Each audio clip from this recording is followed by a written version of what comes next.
नमस्कार दोस्तों, स्वागत है आप सभी का हमारे इस चैनल द अंशु वॉइस पर। दोस्तों, अगर आप भी अपनी लाइफ में कुछ नया सीखने की चाह रखते हैं तो इस चैनल को अभी सब्सक्राइब कर लें।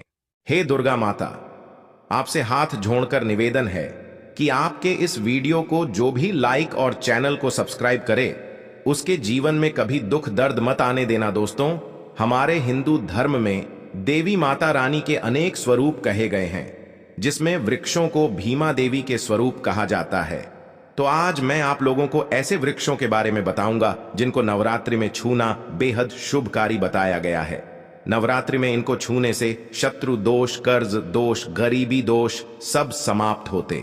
नवरात्रि के पावन पर्व चल रहे हैं। नवरात्रि के पावन पर्व में कुछ ऐसे वृक्ष है जो कि देव वृक्ष कहे गए, देवी वृक्ष कहे गए हैं। ये देवी के स्वरूप होते हैं, माता काली के स्वरूप होते हैं, और हमारे धर्म में पेड़ पौधे को देवी देवता मान करके हम इनकी पूजा करते हैं, और हमें पूजा भी जरूर करनी चाहिए। साइंस भी कहता है पेड़ पौधे मनुष्यों को फ्री में प्राण वायु प्रदान करते हैं, और पेड़ पौधे हमें ऑक्सीजन देते हैं, और हमारे जो कार्बन डाइऑक्साइड होता है उसे ग्रहण करके सभी प्रकार के जितने भी नकारात्मक चीज होते हैं उसे अपने अंदर में स्वयं सोख लेता है और हमें ताज प्रदान करते हैं।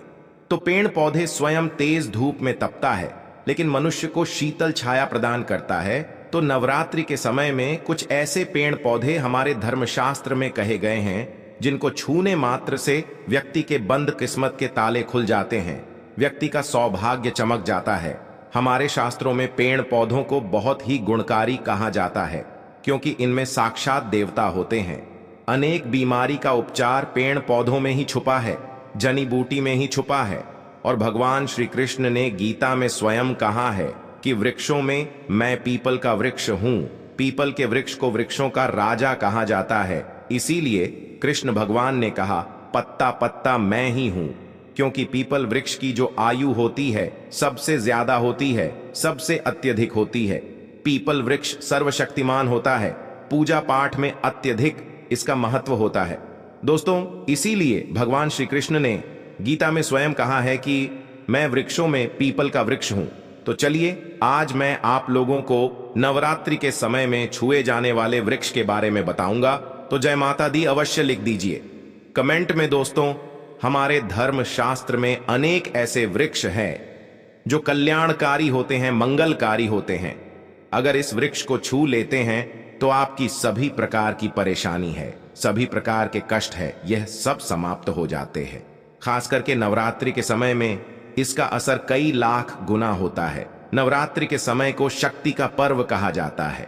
शक्ति पर्व क्यों कहा जाता है? क्योंकि इस समय अचेत जो वस्तु होती है वो भी चेतना युक्त हो जाती है, अर्थात इस समय जो शक्ति हमारे धरती लोक में आ जाती है। नौ दुर्गा को क्या बोल सकते हैं? हम शक्ति बोल सकते हैं। तो माता रानी इस धरा पर आती है, इस पृथ्वी लोक पर आती है, तो जीतने भी पेड़ पौधे हैं, जीव जंतु है, चल अचल सभी प्रकार के जो वस्तु है ये सब में प्राणा जाते हैं, न सब में शक्ति निहित हो जाती है, जागृत हो जाती है। तो इस समय कोई भी पेड़ पौधे को जा करके छू दें, खास करके देवी स्वरूप कहे गए जो पेड़ पौधे होते हैं, जा करके आप इसे छू करके आते हैं तो आपके जीवन की परेशानी है, दुख है, तकलीफ है, कष्ट है, रोग है, बीमारी है, कलह है, जीवन में चल रही बहुत बड़ी समस्या है, सब समस्या समाप्त हो जाती है। काल सर्प दोष, मंगल दोष, शनि दोष, राहु दोष तत्काल अपना असर दिखाती है और सब दोष खत्म हो जाते हैं। दोस्तों, आज मैं आप लोगों को 3 पौधों के बारे में बताऊंगा और ये तीनों पौधे देव वृक्ष कहे जाते हैं। वीडियो को ध्यान से देखना। अगर आज की वीडियो मिस कर दी तो फिर सारी जिंदगी आपको पछताना पड़ेगा, क्योंकि नवरात्रि ही एक ऐसा पर्व होता है, एक ऐसा समय होता है, केवल 9 दिनों के भीतर। मैं आपको लंबी पूजा पाठ करने की जरूरत नहीं। पति केवल 9 दिनों के भीतर में ही आप अपनी समस्या को, आप अपनी गरीबी को स्वयं अपनी आंखों से समाप्त होते हुए देख सकते हैं। मैं जिस वृक्ष के बारे में बता रहा हूं, यह सारे वृक्ष आपको अपने घरों के आसपास में बहुत ही आसानी से मिल जाएंगे। दोस्तों, वीडियो में आगे बढ़ने से पहले, जानकारी बताने से पहले, अभी तक कमेंट बॉक्स में जय माता दी नहीं लिखे हैं तो जय माता दी जरूर लिखना। जब आप हमारे कमेंट बॉक्स में जय माता दी लिखते हैं तो हमें काफी हर्ष होता है, काफी उल्लास होता है। आप हमारी वीडियो को लाइक करते हैं तो हमारा मनोबल बढ़ता है और आप सभी लोगों के लिए इस प्रकार ज्ञान भरी जो अच्छी अच्छी जानकारी होती है आप सभी लोगों के लिए ले करके आते हैं। तो मेरे जो उपाय होते हैं आप लोगों को मैं सरल से सरल आसान उपाय बताता हूं, जो भी हमारे गुरुदेव ने हमें सिखाया है। जो उपाय बहुत ही सरल होते हैं, बहुत ही आसान होते हैं और यह राम बाण की तरह काम करते हैं। जिस प्रकार प्रभु राम के जो बाण होते हैं छुंग होते हैं, उसी प्रकार मेरे वीडियो में बताए गए जो उपाय होते हैं अचूक होते हैं, कभी भी प्रभावहीन नहीं होते हैं। तो वीडियो को ध्यान से देखना।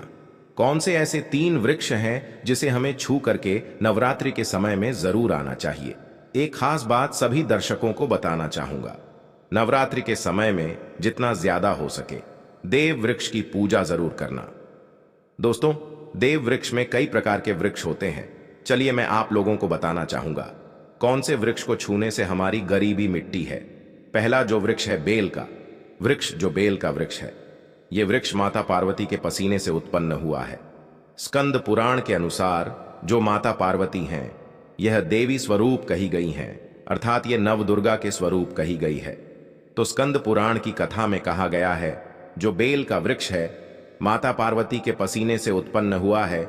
इसकी डाली में पार्वती, जड़ में ब्रह्म, तने में विष्णु एवं समस्त जो हिस्से हैं उसमें भगवान शंकर जी बसते हैं। संध्या काल में शिव मंदिर के समीप या नौ दुर्गा मंदिर के समीप जो बेल के वृक्ष हैं, इसके नीचे में घी का दीपक जलाने से व्यक्ति धनवान, गुणवान एवं पराक्रमी बनता है। व्यक्ति के सभी प्रकार के मनोरथ की पूर्ति होती है। हमारे धर्मशास्त्र यह भी कहते हैं नवरात्रि के समय में अगर कोई भी व्यक्ति, जी हां, नवरात्रि के समय में अगर कोई भी व्यक्ति बेल के वृक्ष को माता नौ दुर्गा का ध्यान करते हुए 7 बार छू करके आ जाते हैं, तो ऐसे व्यक्ति की तत्काल अगर उपवास व्रत रखा है, ध्यान से सुनिएगा, जो लोग उपवास व्रत रखे हैं ऐसे व्यक्ति की थकान, सुस्ती तत्काल चली जाती है। ध्यान से सुनिए, जो व्यक्ति उपवास रखे हैं, व्रत रखे हैं, ऐसे व्यक्ति को नवरात्रि के समय में जितना ज्यादा हो सके संध्या काल में बेल के वृक्ष को जरूर छूना चाहिए। केवल आप ज्यादा नहीं छू सकते तो 7 बार छू करके जरूर आ जाना और बेल वृक्ष के नीचे में घी का दीपक जरूर जला देना। दोस्तों, घी का दीपक जलाते हैं तो इसके क्या फायदे मिलते हैं ये भी इस वीडियो में बताऊंगा। मैं सारी जानकारी इस वीडियो में विस्तार से बता रहा हूं, इसलिए आज की वीडियो थोड़ी बड़ी बन सकती है। हो सकता है 15 मिनट की वीडियो बन जाए, लेकिन अपना पूरा समय जरूर देना, क्योंकि जब हम उपवास व्रत रखते हैं तो हमारे शरीर में काफी थकान आ जाती है, हमारे शरीर में ऊर्जा की कमी होने लगती है। हालांकि हमें अध्यात्म ऊर्जा प्राप्त होती है, लेकिन हमारे शरीर में ऊर्जा की कमी होने लगती है। भोजन न करने के कारण हमारे शरीर में ऊर्जा की कमी होती है और इस ऊर्जा को बरकरार रखने के लिए, इस ऊर्जा को प्राप्त करने के लिए हमें बेल वृक्ष को छूना चाहिए। दोस्तों, अनेक संत महात्माओं ने बेल वृक्ष के पत्ते को खाकर के तपस्या की है एवं कई प्रकार की सिद्धियां हासिल की हैं। धर्मशास्त्र कहते हैं अगर नवरात्रि के समय में बेल के पत्ते खाए जाएं तो जो व्यक्ति लंबे समय से जो मंत्र के जाप कर रहे हैं, सिद्धि प्राप्त नहीं हो पा रही है, फिर कुछ आप ऐसी सिद्धि को प्राप्त कर सकते हैं जो सिद्धि आपको काफी लंबे समय से प्राप्त बेल के पत्ते खाने से वह सिद्धि जल्दी प्राप्त होती है। इसके नीचे घी का दीपक जलाने से हमें सिद्धि की प्राप्ति होती है। सिद्धि का मतलब होता है कार्य में सफलता। तो जो लंबे समय से आपके कार्य नहीं हो पा रहे हैं, उस कार्य में नवरात्रि के समय में जितने भी दिन हो सके आप जो है, जब भी आपको समय मिले तो शाम के समय में घी का दीपक जरूर जला देना। और अगर कोई भी व्यक्ति नवरात्रि के समय में, ध्यान से सुनिए, अगर कोई भी व्यक्ति नवरात्रि के समय में अगर बेल वृक्ष की जड़ में दूध चढ़ाते हैं, वो सभी प्रकार के व्याधि दूर होती है। अगर सिंदूर युक्त गंगा जल चढ़ाते हैं तो व्यक्ति की गरीबी मिटती है। अगर तेल चढ़ाते हैं बेल वृक्ष के जड़ में तो सौभाग्य की प्राप्ति होती है। और अगर बेल के तीनों पत्तों में, दोस्तों ध्यान से सुनिए, त्रिदेवी कही गई है, जैसे कि महाकाली, महालक्ष्मी, महासरस्वती। तो अगर बेल के जो 3 पत्ते हैं महालक्ष्मी, महाकाली, महासरस्वती के स्वरूप कहे गए हैं, तो बेल के अगर तीनों पत्तों में ओम, दूसरे पत्ते में हरिओम को सिंदूर से लिख करके चढ़ाना होता है, सिंदूर से लिख करके चढ़ाया जाए तो तत्काल उसी समय मनोकामना की पूर्ति होती है, कार्य में सफलता मिलती है। कोई लंबे समय से आपकी मनोकामना हो, आप चाहते हैं वह मनोकामना पूर्ण हो जाए, तो यह उपाय अवश्य करिएगा दोस्तों। इसकी जड़ में ध्यान से सुनिए। नवरात्रि के समय में इसकी जड़ में अगर तांबे की कोई भी रिंग होती है, जिसे हम एक प्रकार के तांबे की जो धातु है ये मंगल से जुड़ी हुई होती है, तो अगर नवरात्रि के समय में इसकी जड़ में तांबे की जो रिंग होती है, अंगूठी होती है, अगर आप 4 अंगुल खंड करके दबा करके आ जाते हैं, नवरात्रि भर इसे दबे रहने देना है। इसके बाद अगर आप पहन लेते हैं तो वह जागृत हो जाती है, क्योंकि जो बेल के वृक्ष हैं स्वयं जागृत कहे गए हैं और नवरात्रि के समय में इसकी जो आवरा होती है, इसकी जो ऊर्जा होती है अत्यधिक बढ़ जाती है।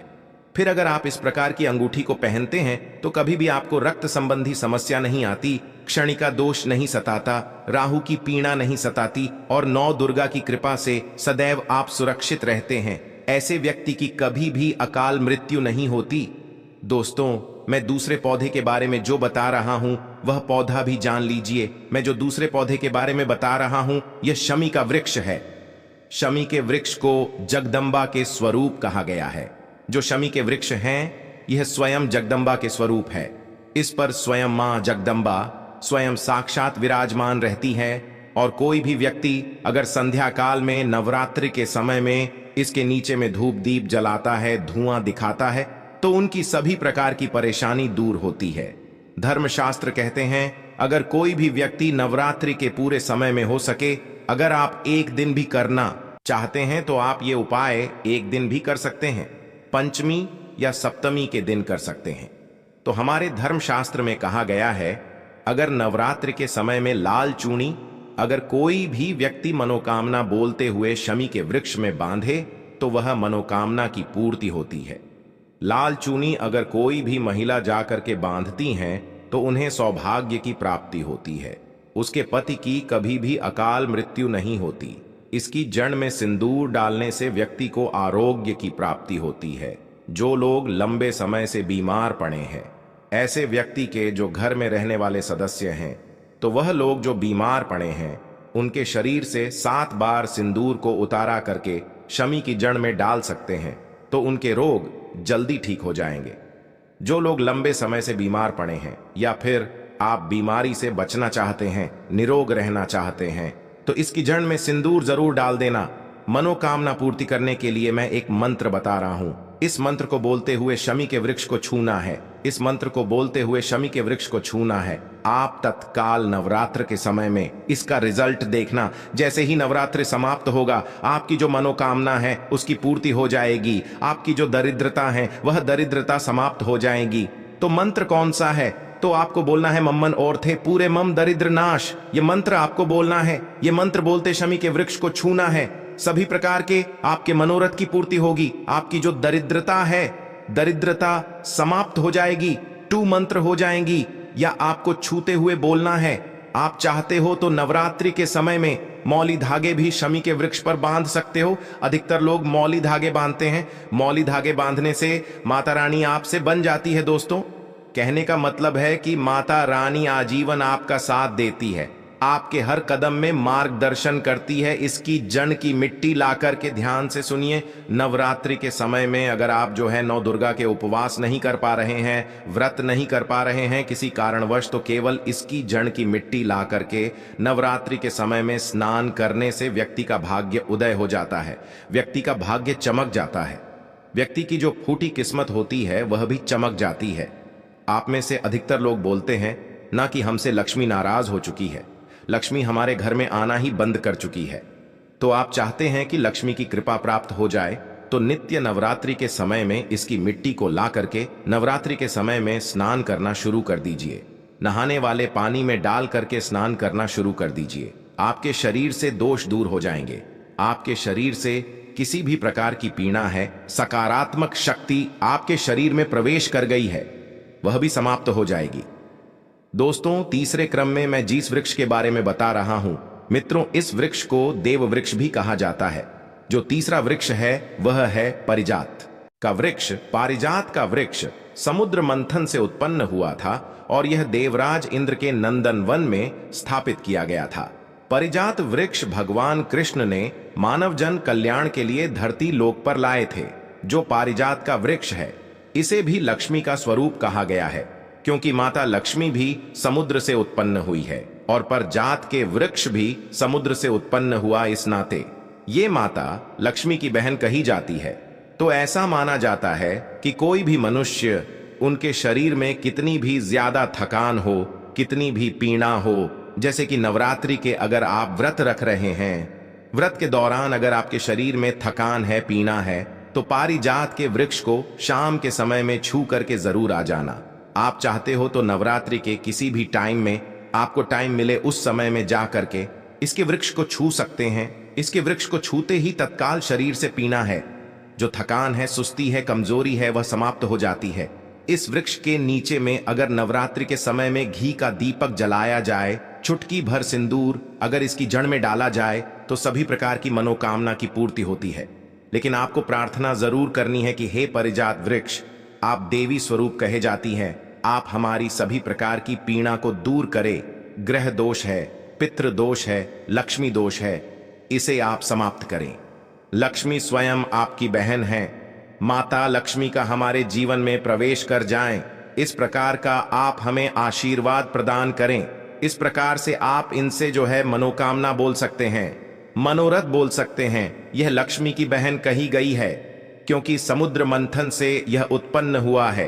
तो अगर आप भी जल्द धनवान बनना चाहते हैं, आपके जीवन में कोई कामना है, कोई कामना अधूरी रह गई है, तो हमने 3 वृक्ष के बारे में बताया है। इन 3 वृक्ष को नवरात्रि के समय में छूना शुरू कर सकते हैं।